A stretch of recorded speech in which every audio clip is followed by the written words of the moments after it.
Overwatch is a team-based first-person shooter game that is praised for its representation. It has a wide cast of characters who are disabled, LGBTQ, from countries all over the world, and even at all ages. The game is considered so progressive that it even received backlash for not adding a new white male DPS character for almost 10 years after the game's initial release. Instead, they prioritized adding people from all around the world.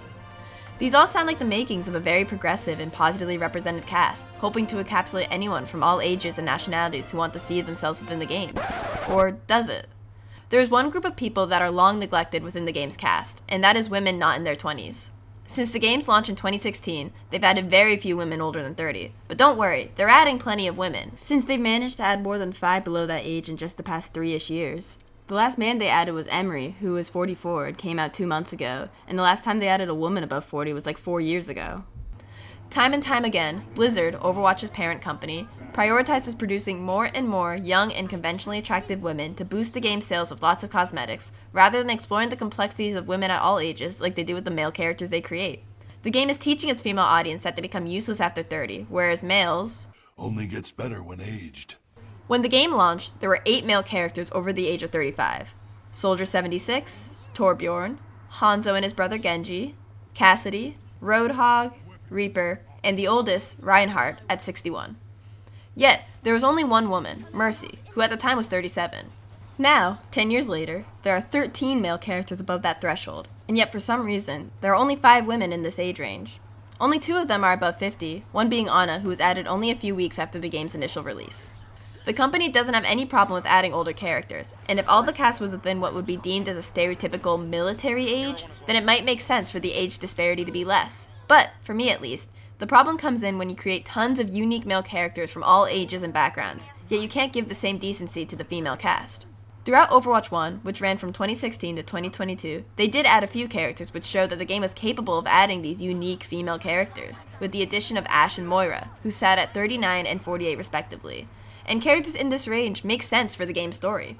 Within its lore, Overwatch was founded in 2044, about 30 years prior to when the game actually takes place, 2075. The main historical event talked about in the game is the Omnic Crisis, which was a global rebellion by sentient robots, the Omnics, against their human creators, leading to a devastating war. Overwatch was created to help end the crisis, and so a lot of characters connect through this critical event. Yet, after the release of Overwatch 2, which to give the game credit did include Sojourn, a 51-year-old member of the original Overwatch team, which had existed in the game's code for multiple years before she was added, no more characters like this are included who were involved in this important event in Overwatch history. Instead, they bend the lore they created themselves to add cutesy characters to mascot their new game. Kiriko, a 21-year-old ninja healer, was appointed the new mascot of the game after Tracer had been the cover girl for over 6 years. This, within itself, is fine. But when you realize that canonically it is impossible for her to be 21, you may raise an eyebrow. When Kiriko was added, they published an origin video talking about how she grew up in Japan and was trained alongside Hanzo and Genji by her mother. You can tell there's an age difference, but when the following year they claim she was 21, making her almost 20 years younger than Hanzo, it doesn't seem to add up. In-game, they also talk to each other like they're friends and peers. Genji, remember the time you tripped over your sword in training? Is that true? It only happened once. Once was enough. Yet she's supposed to be half their age?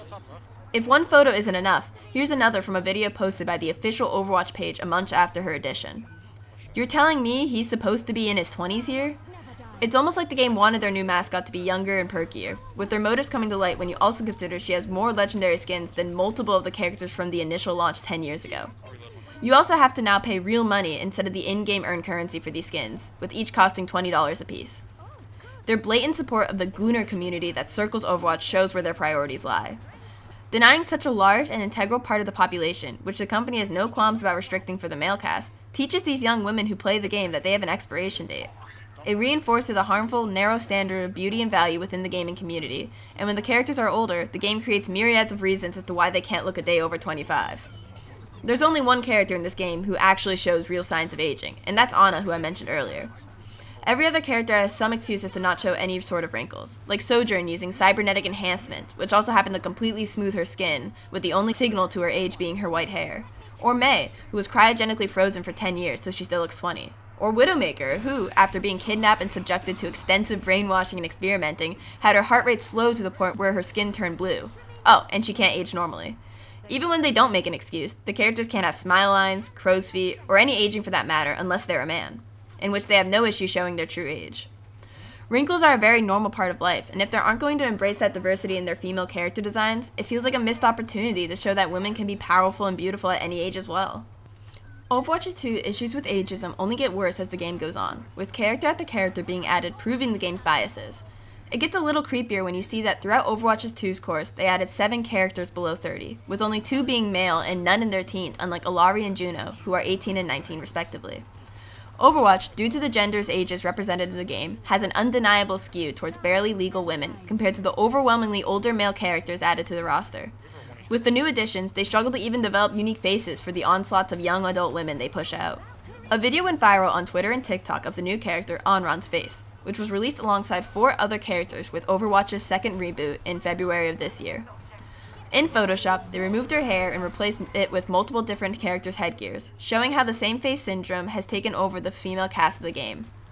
They are able to make their male East Asian characters look unique, yet they can't extend the same respect towards the women, going solely for stereotypical beauty norms in that area, causing the popularized term copy-paste face syndrome. This further limits the appearance ideals the game is pushing and shows young women and children that to be pretty, you need to look like this. This video is what originally inspired me for this video essay topic, as it's so obvious how lazy the development was for these narrow ideas of women appearances from around the world slipping into the game, ignoring how unique and diverse that area actually is. The game is making steps to combat this, as recently, 6 days ago as I'm writing this, they announced their face rework for Onron due to the backlash and some reflection from the development team.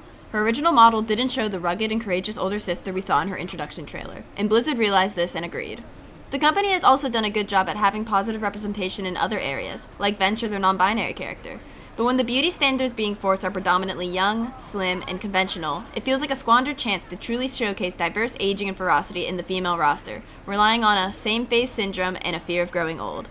Thank you for listening.